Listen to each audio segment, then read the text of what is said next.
अस्सलामुअलैकुम, नमस्कार, आदाब। मैं साजिद हुसैन और आप देख रहे हैं चाकोलिया टाइम्स। आज हम मौजूद हैं शाहपुर 2 जीपी के अमलिया एफी स्कूल में और जैसा कि आप देख पा रहे हैं पीछे बोर्ड लगा हुआ है, ये रज़ा कमेटी जो इसका मेन ब्रांच इस्लामपुर में है। और आप जैसा कि कई दोस्तों को ये पता होगा कि जो रज़ा कमेटी के प्रेसिडेंट हैं जनाब मसरूर आलम साहब, वो किसी वजह से आज यहाँ पे नहीं आए, वो आने वाले थे। और उनकी अगुवाई में जो ये रज़ा कमेटी चलती है, इस कमेटी का जो सबसे मेन उद्देश्य है वो सोशल वर्क है। लोगों के बीच रहकर ज़मीनी स्तर पर ज़रूरतमंद लोगों की मदद करना और लोगों से जुड़े रहना ही इनका मेन मकसद और मेन कार्य होता है। तो हमारे सामने आप देख रहे हैं कि रज़ा कमेटी के कुछ हजरात हमारे साथ मौजूद हैं और हम इनसे ही सिलसिलेवार तरीके से जानना चाहते हैं कि इस ऑर्गेनाइजेशन के ज़रिए क्या क्या काम किए जाते हैं। तो सबसे पहले क्या नाम हुआ आपका? जी, मेरा नाम मोहम्मद अमानुल्लाह है जी, मैं पांजीपारा रज़ा कमेटी ब्रांच का प्रेसिडेंट हूँ। जैसा कि आपने अभी बताया कि रज़ा कमेटी एक एनजीओ है। आपके जितने भी व्यूअर्स हैं उसमें अमूमन हमें पहचानने वाले लोग होंगे जो इस बात से वाकिफ़ है कि हम रज़ा कमेटी क्या है।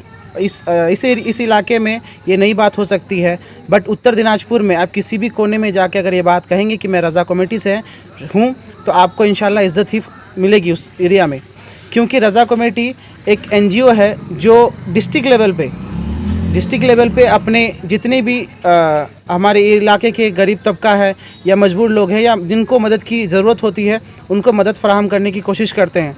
चाहे वो उसे ब्लड डोनेशन के ज़रिए किया जा सके, चाहे उसे कुछ अपनी ताउन से किया जा सके, या गरीब लड़कियों की शादी किया जा सके, या कभी हमारे इलाके में हमारा इलाका ज़्यादातर सैलाब से मुतासिर रहता है। तो सैलाब में बहुत से ऐसे घर होते हैं जिन्हें वो कई दिनों तक वो उन्हें खाना नसीब नहीं होता। तो हमारे रज़ा कमेटी के जितने भी मेंबरान हैं वो कोशिश करते हैं कि उन तक खाना पहुंचाया जा सके, उन तक ज़रूरी सामान पहुंचाया जा सके और उन्हें उन बाहर के हालातों से बचाया जा सके। और भी हमारे इलाके में बहुत सारी मुसीबतें आती हैं, तो इसीलिए हमारे इलाके के जो भी लड़के या नौजवान या जो भी लोग इससे जुड़े रहते हैं वो हमेशा तैयार रहते हैं कि जब भी कोई ज़रूरत आन पड़े तो वो अपने सभी मेंबरान को लेके लोगों की मदद के लिए वहाँ पहुँच सके। तो ये एक तरह से सोशल वर्क, सामाजिक सेवा है, लोगों की मदद करना, कि ज़रूरतमंदों की ज़रूरत आप लोग जितना हो सकता है करने की कोशिश करते हैं। लेकिन एक चीज़ और हमारे इस एरिया में उभर कर आता है कि गरीब लोगों की आवाज़ को दबाने की कोशिश की जाती है। कोई अगर आगे चल करके कुछ करना चाहता है तो उसे भी, या कुछ ऐसे दबंग टाइप के लोग होते हैं जो ऐसे लोगों की आवाज़ को दबाने की कोशिश करते हैं। तो क्या रज़ा कमेटी ऐसे लोगों के साथ खड़ा है कि जिनकी आवाज़ को दबाने की कोशिश करता है और उस आदमी को मदद की ज़रूरत है कि उसकी आवाज़ ऊपर कहीं तक पहुँचे? हाँ जी दोस्तों, आ गया आपके शहर सुरजापुर में ऑटो पिकअप मोबाइल। हमारे यहाँ हर प्रकार के motorcycle, 4 wheeler, 3 wheeler, Bolero plus गाड़ियों के इंजन ऑयल होलसेल रेट पर मिलते हैं। और हमारे यहाँ हर प्रकार के मोटरसाइकिल के पार्ट्स भी होलसेल रेट पर मिलते हैं। तो देर किस बात की, आज ही स्क्रीन पर दिए नंबरों पर संपर्क करें। KGN bike parts, near bus stand, Surjapur, Uttar Dinajpur. जी, यहाँ पर एक बात है कि रज़ा कमेटी इस जगह पे तभी काम आ सकती है जब लोग हमारे साथ हो।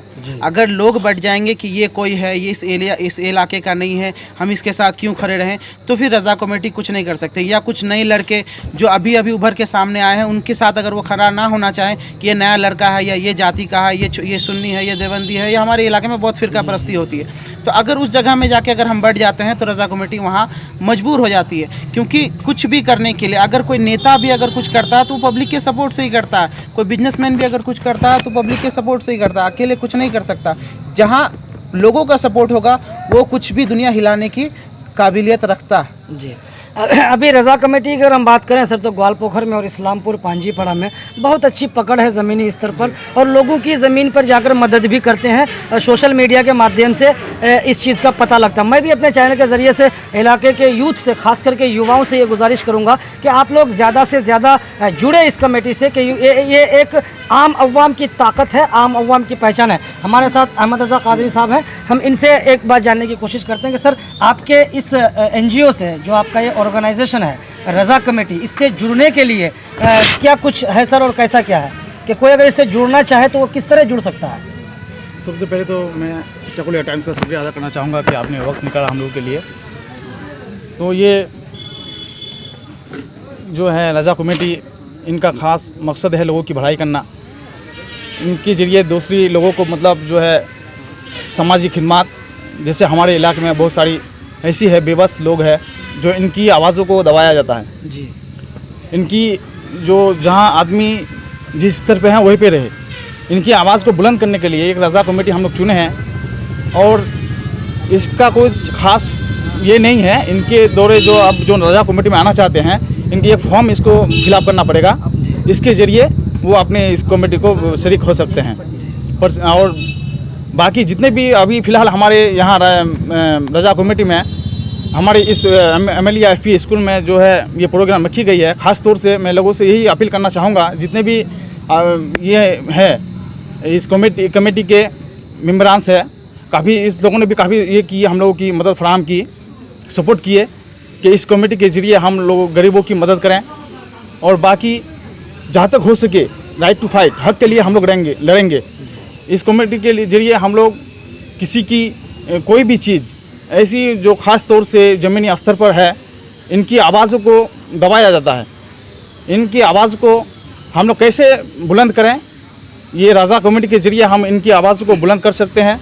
बाकी जितने भी हो सके इनके ज़रिए हम लोग कोशिश करेंगे कि रज़ा कमेटी एक बेहतर ये है, शनाख्त है। और बाकी लोग जो अभी 41 आदमी यहाँ पे जुड़ चुके हैं इस कमेटी के ज़रिए। हमारे साथ मौजूद हैं ग्वालपोखर से आज इफ्तिताही तकरीब में शामिल हुए जनाब भाई मुन्ना मुश्ताक साहब। इनसे भी दो बातें हम जानते हैं कि सर, आपके ग्वालपोखर में रज़ा कमेटी जिस तरह से काम कर रही है, क्या आपको उम्मीद है कि चाकुलिया में भी उस तरह के जो है युवाओं को जोड़ पाएगी ये कमेटी, और एक ताकत जो आम अवाम के लिए कहा जाता है कि रज़ा कमेटी एक आम अवाम की आवाज़ है, चाकुलिया में भी इस चीज़ को कायम कर पाएंगे आप?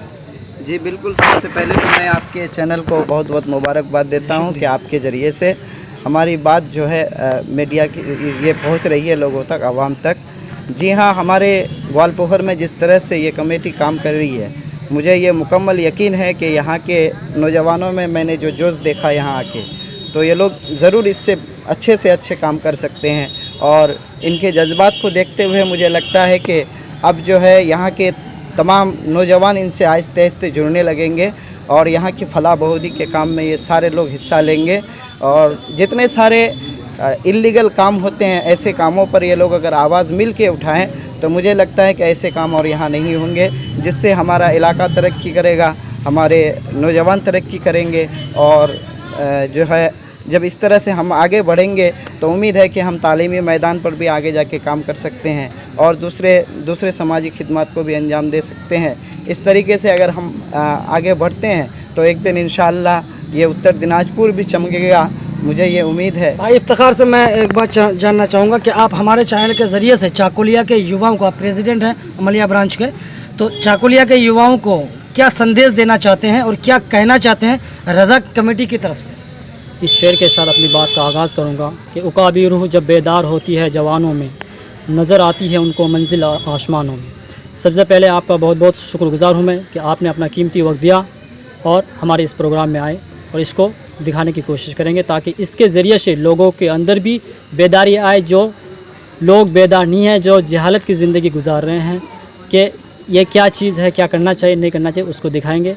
इसके लिए आपका मैं बहुत बहुत शुक्रगुजार हूँ जी। ये कमेटी जो कि आपको पता ही है, बहुत अच्छी तरह जानते हैं कि इसका मेन ब्रांच इस्लामपुर में है। जो आज प्रोग्राम रखे थे हम लोग, तो मशरूर भाई को आना था, हालांकि किसी कारण की यानी उसकी अम्मी की तबीयत ख़राब होने की वजह से वो नहीं आ पाए, और हमको 3 बजे वो फ़ोन करके बोल रहे हैं कि इफ्तिखार भाई माजरत चाहता हूँ कि अम्मी की तबीयत ख़राब है, छुट्टी नहीं मिल रही है, इसलिए मैं ग्वालपोखर से और पांजीपारा से मेरे मेम्बरान को भेज रहा हूँ, वो जाकर अपना काम करेंगे। तो मैं आप लोगों से यानी जितने भी देखने वाले हैं उनसे गुजारिश करना चाहूँगा कि मसरूर भाई की अम्मी की सेहत के लिए दुआ करें कि अल्लाह उनको जल्द से सेहत याफ्ता करें। तो ये इसका मतलब ऑर्गेनाइज़ करने का मकसद यहाँ पे हमारे इलाके में मैं ये देख रहा था कि हमारे इलाके में बहुत ही बेदारी की कमी है।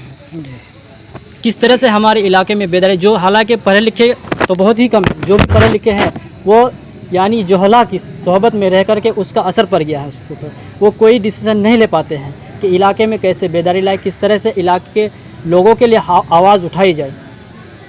बल्कि गरीबों पर, मजलूमों पर जुल्म किया जा रहा है, इसके लिए कोई आवाज़ उठाने को तैयार नहीं, कोई मदद के लिए आगे आने के लिए तैयार नहीं। तो मैं ये देख रहा था कि मैंने कुछ हमारे इलाके के कुछ नौजवानों से बात की तो उन्होंने सबने पॉजिटिव राय दी कि बहुत ही अच्छी बात है, इस काम को करना चाहिए हमको। और इलाके के लोगों के लिए बेसहारा लोगों का सहारा बनना चाहिए, जिसकी आवाज़ को दबाया जा रहा है उसकी आवाज़ बननी चाहिए। और ख़ास सिर्फ यही नहीं बल्कि हर मैदान में रिश्वतखोरी ऑफिस में आम हो गई है, उस रिश्वतखोरी को दूर करेंगे। कहीं पे किसी का काम नहीं होता है उसको भी करने की कोशिश करेंगे। और हमारे इलाके में तालीम की बहुत ही खस्ता हाल है, तो इसको भी सुधार करने जहाँ तक हम लोगों से हो सकेगा इंशाअल्लाह हम लोग इसके ज़रिए हल करने की कोशिश करेंगे। कैसी लगी हमारी बातें आप नीचे कमेंट करके हमें बताएं। चैनल को सब्सक्राइब कर बेल आइकन को दबाएं। फेसबुक पेज को देख रहे हैं तो पेज को लाइक कर फॉलो करें। अमलिया एफपी स्कूल से चाकोलिया टाइम्स के लिए मैं मोहम्मद साजिद हुसैन।